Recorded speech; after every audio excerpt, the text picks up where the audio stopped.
Telescope Club by Khaya Cohen. 1.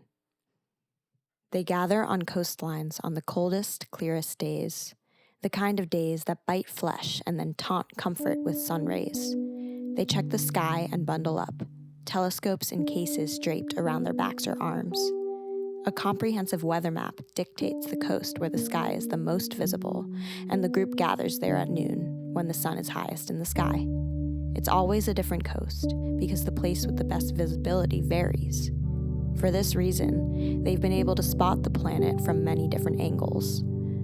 On days they meet, they observe the skies from sunlight through the dark of night.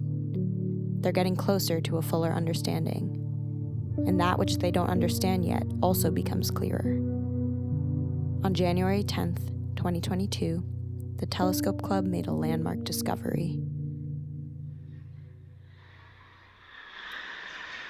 It was a frigid day to walk along the water. The young couple wore sweaters under their winter jackets and zipped the hoods around their ears. They waddled down the pier to get a closer look at the lighthouse. Though freezing, wintertime in coastal towns is the most beautiful because no scenery is muddled by numbers of curious and bothersome tourists. The air was quiet, and there were no other beings in sight. They sat on a rock at the edge of the breakwater. The girl, Thelma, took a big breath through her nose and smiled as she exhaled. A sophomore in high school, she was small for her age. This, along with her soft, round face, rosy cheeks, and perpetually messy brown hair, made people think she was younger than she was, often talking down to her and underestimating her. "I will never understand why we never see anyone else out here," she said. "We have the most serene, breathtaking ocean view right at the edge of town, and it feels like our secret." Willy, Thelma's boyfriend, 2 years older, shook his head. He was reminded of his near-constant disdain for society. "Nature and beauty aren't people's priorities, I guess." Willy tucked his lanky legs up under him. "Why come out here when you can see the world on a screen in the comfort of your own home?" After sitting on the dock for quite some time, the couple's faces became stiff and stung with cold, so they started heading back down the breakwater towards the shore. Throughout their slow descent back, they saw an occasional person with a telescope hanging in a case behind their back walk across the beach. Upon walking back to their bikes, the couple saw the first one disappear into the woods. It wasn't until the third person, also with a telescope, followed suit that they started to think anything of it. The couple, overcome with curiosity, sat themselves on a large rock on the shoreline across from the forested area. The people with telescopes didn't all arrive at the same time, but after about an hour, the couple guessed that there must be over 50 people setting up their telescopes behind the wall of shrubs and trees. A low hum was coming from the wooded area, something close to music, as if a radio was being dialed in. The couple sat and listened for a while, waiting for the music to become consistent, or to hear talking or laughing, or to receive some indication that there was a large gathering going on. But the hum kept cutting in and out, and no sounds of footsteps, no rustling of branches, no chatter came from the woods. "Let's go." Willy stood up. He was cold, and an eeriness was starting to creep into him. Thelma was reluctant. She was drawn in. She had to know what the group with the telescopes was doing so soundlessly. But the boy was tugging on her hand, and her toes were beginning to freeze. Willy and Thelma got on their bikes and started down Meadow Lane. Everything of significance in their town could be reached by following Meadow Lane. Their school and the main street of the small community was on the opposite end of Meadow, all the way on the east side. The lighthouses sat on the west side of Meadow, and at their naive ages of 15, Thelma, and 17, Willy, days spent out at the lighthouse were their version of a trip out of town. It was the furthest either of them had ever traveled. Thelma and Willy's corner was the intersection of Meadow Lane and Osprey Drive, because Thelma lived slightly further west down Meadow than Willy, on Osprey Drive. This was the point where Willy and she would part after their adventures to the lighthouse.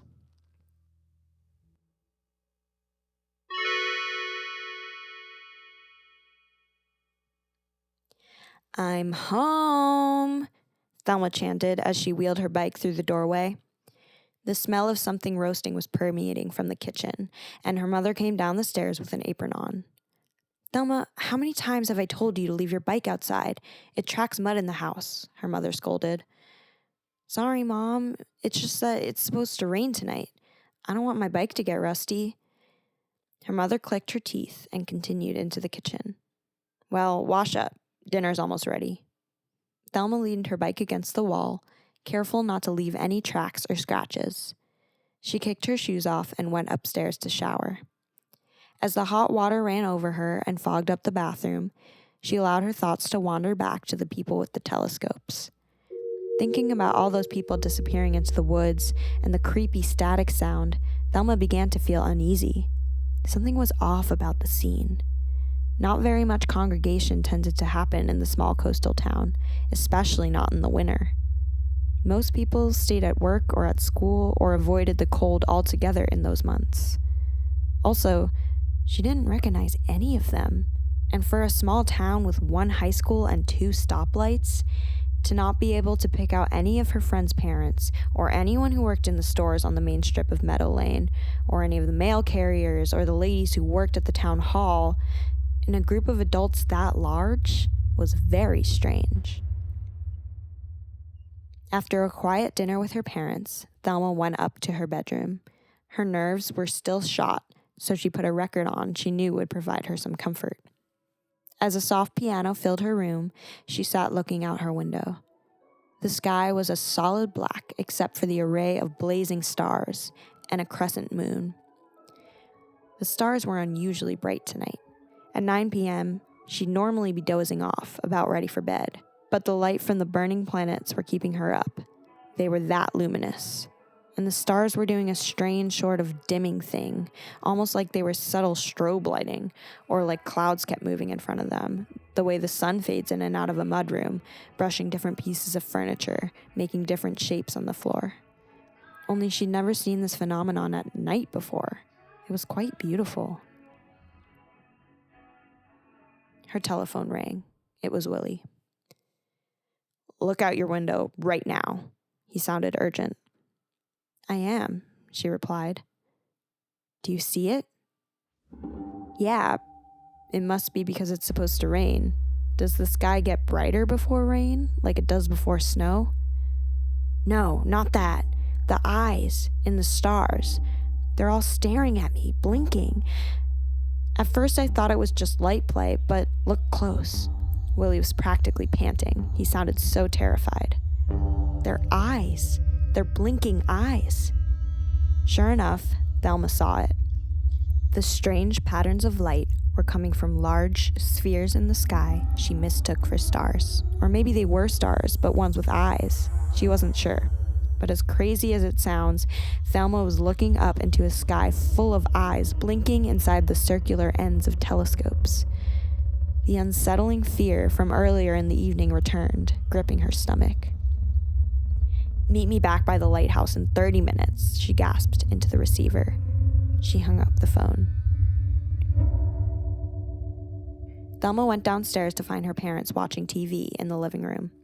Good night, Mom. Good night, Dad, she said. They turned around.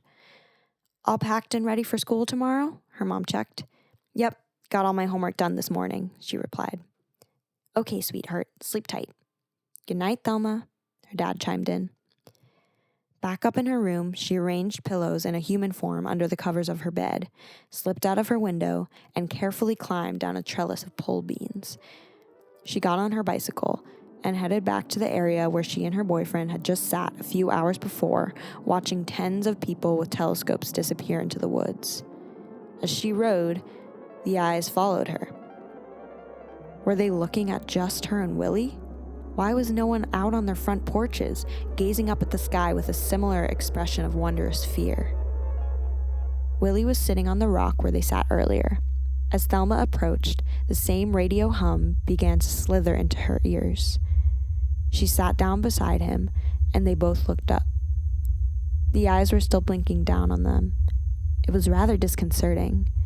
She was afraid to utter a word, in case the eyes had ears and hands or some ability to hurt them. Willy whispered first. I couldn't ignore it. Someone is watching us. I know, she replied meagerly. Willy, I have a really bad feeling about this. Maybe we shouldn't have come here. It's not like we're any safer at home. The sky has eyes on us. We can't exactly escape. Are we dreaming or something? This is a nightmare. The whole day, it was a dream. First with those weird telescope people, and now it turned into a nightmare with these eyes. The telescope people, I almost forgot about them. That was really weird. Why have we never seen them before? Willy's wheels started to turn.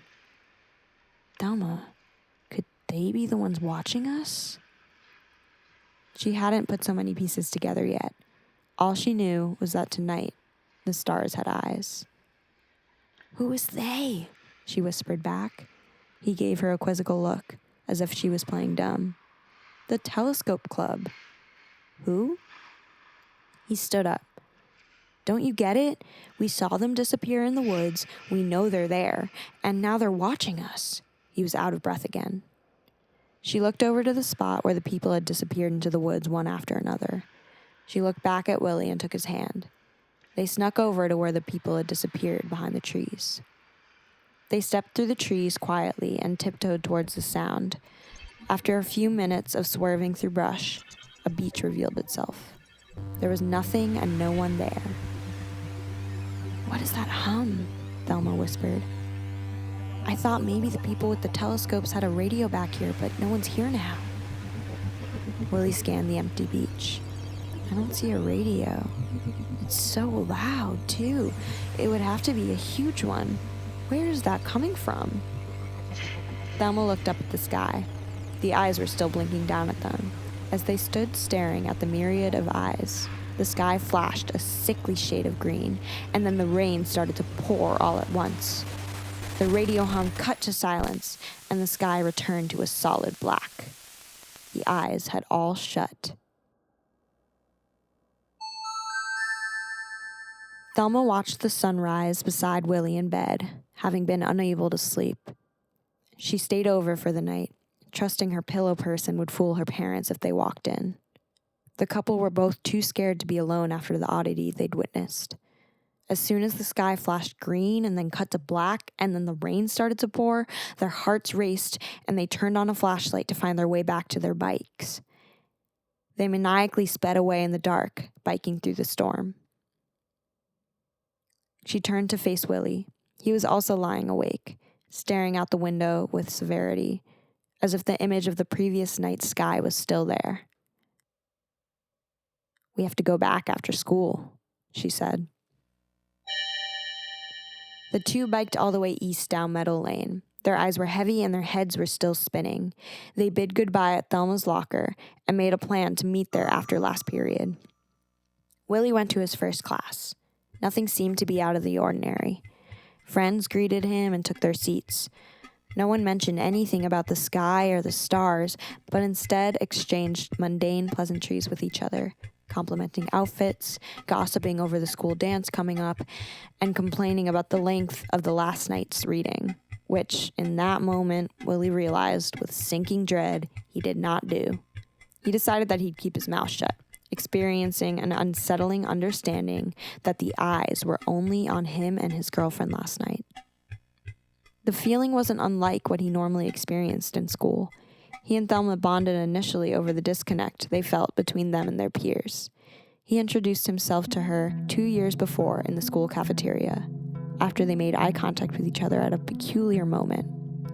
It was peculiar because they both noticed that at that split second, every other soul in the room had their necks craned down at their devices. As if there were a shoreline, their heads were bobbing above while everyone else in the room was snorkeling. But they didn't have snorkels, and so they looked at each other.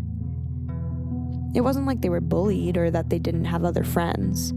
It was just that their interests seemed to be vastly different from their schoolmates. Neither of them had television or social media, for one thing, so they never felt in the loop of what was going on. People often called them old souls for their love of records, books, and nature. They were the only two high schoolers, possibly in the world, who still used typewriters for their homework assignments.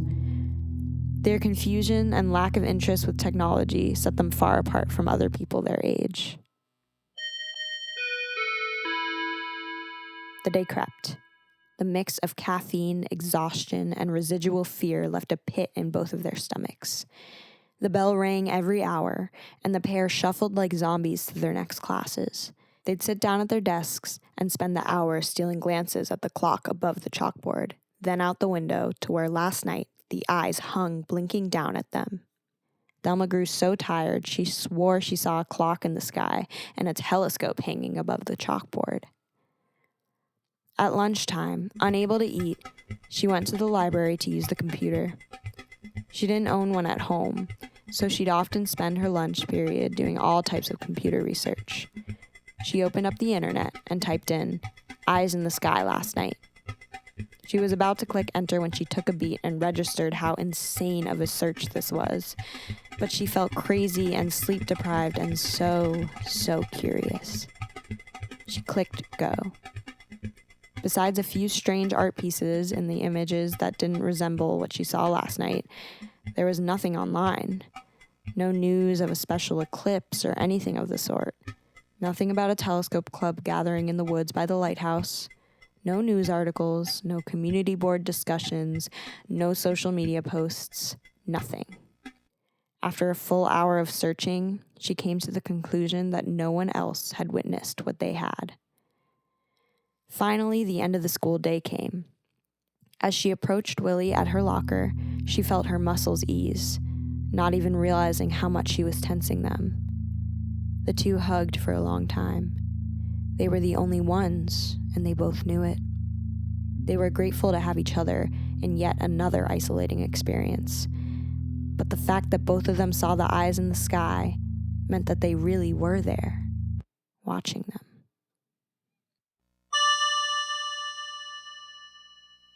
The couple found themselves by the woods at the lighthouse for the third time.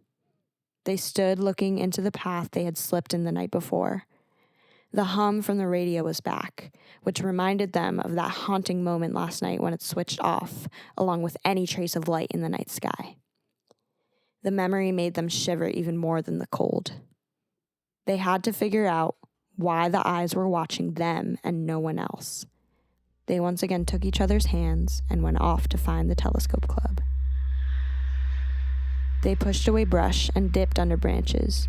The crunch of leaves beneath their feet slowly became sand. They made it back to the beach, and this time, they were not alone. They stood behind bushes, hidden. They saw the group of people lined up along the coastline, backs facing the couple, moving telescopes left and right as if searching for something. Thelma let go of Willy's hand and stepped forward onto the beach slowly, squinting up at the sky, using her mitten to block the sun. She saw nothing but 2 cotton ball clouds floating in the blue. It was silent, except for the transistor sound of the radio, searching orally in a similar way to the telescope scanning the sky. A loud crack broke the silence. The 50-plus people with telescopes and Thelma whipped their heads around. Willy had clumsily entered the clearing and stepped on a branch, snapping it, destroying their cover. Thelma closed her eyes. She looked back at Willy, waiting for him to say something. He seemed to be paralyzed with fear, blinking with disbelief at all the eyes looking back at him. "Sorry to startle you all," she announced herself to the crowd of staring faces. "We watched you slip back into the forest with your telescopes and wanted to know what you were doing." Each set of blinking eyes looked back with a matching terrified expression, as if they were seeing a ghost and not 2 teenagers in bright-colored puffy jackets. Thelma felt her face growing hot despite the icy temperature. She tended to talk when she was nervous. The local radio station is 89.9. The eyes blinked back at her.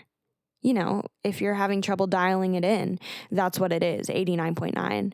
You should be able to pick it up here. I don't think the radio tower is too far away. Maybe a few towns over. It's a pretty good station, really. Actually, not really. It's pretty hit or miss, depending on the DJ. But sometimes it's great. You should dial it in. Here, where's your radio? I can help you. Sometimes it's just about touch on the dial. The people looked at each other, confused. Then they all turned to a short, red-nosed man in the middle of the line with wiry glasses and an orange beanie. "We don't have a radio," he said. Thelma was flustered. She felt it may be dangerous to continue engaging with this strange group.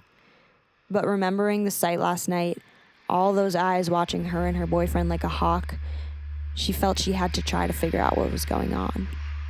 "What is that sound then? It started up when you all walked in here. We were here yesterday and the sound was there. We came back and it was still there. We come to this lighthouse all the time, and we didn't notice that sound until you came." The man's eyes grew wide. "It sounds like you're trying to dial in a radio station," she kept stammering on. "I can help you find a good one so you don't have to listen to that awful static." The bewildered expression spread amongst the people with telescopes. Some even let out gasps. Willie just wanted to leave. This whole situation was giving him the creeps. The people in their neat formation, being so stunned to see them, denying the fact that there was a radio cutting in and out somewhere. "It's okay, Thelma." He reached for her hand. "Let's just leave them be." Thelma looked out at the people on the coastline, pleading with her eyes. Then she dropped her head and shook it. "All right, Willie." She turned around in defeat. "Let's get out of here." The couple started walking back towards the forest. "Wait!" an older lady in the line exclaimed. "What do you hear?" Thelma turned around to face the woman and tilted her head. "On the radio, I mean. What do you hear?" It was a strange question for something that felt so obviously like a radio that was between stations, that was at an adequate volume for anyone to hear from 30 yards away beyond the beach. Willie tugged Thelma's hand, begging her to get out of here. But the woman looked sincere. "You can't hear it?" Thelma asked. The woman shook her head, perplexed. Thelma focused in on the fragments of speech and music coming from the radio that she could not see. "But temperature is reaching a record high of 179 degrees Fahrenheit in that part of the country." The radio kept cutting between phrases and a calming musical drone with a sort of high-pitched, glitching sound pushing the signal forward to the next thing. "Historic flooding across homes and lives of thousands, and we'll pass it over to Jim with the lottery results. They call it hydrocurrency, and it's taking over right now. People getting rich from bottles of water. I don't believe what I'm seeing here. The sky is a sort of neon green. People are literally hanging out of their windows trying to get a view. $1,000,000 home. Laguna Lillan's in repairs if they ever get around to it, which the townspeople highly doubt." It sounded like hyperbolic nonsense to Thelma. "I think it's one of those conspiracy stations or something. They're saying it's 179 degrees somewhere and the sky is green and there's some new form of online currency, and then occasionally the feed will just stop and a low drone will sound." There was a visible shock on all of the faces along the coastline. The older woman stepped in front of the line of people and addressed them.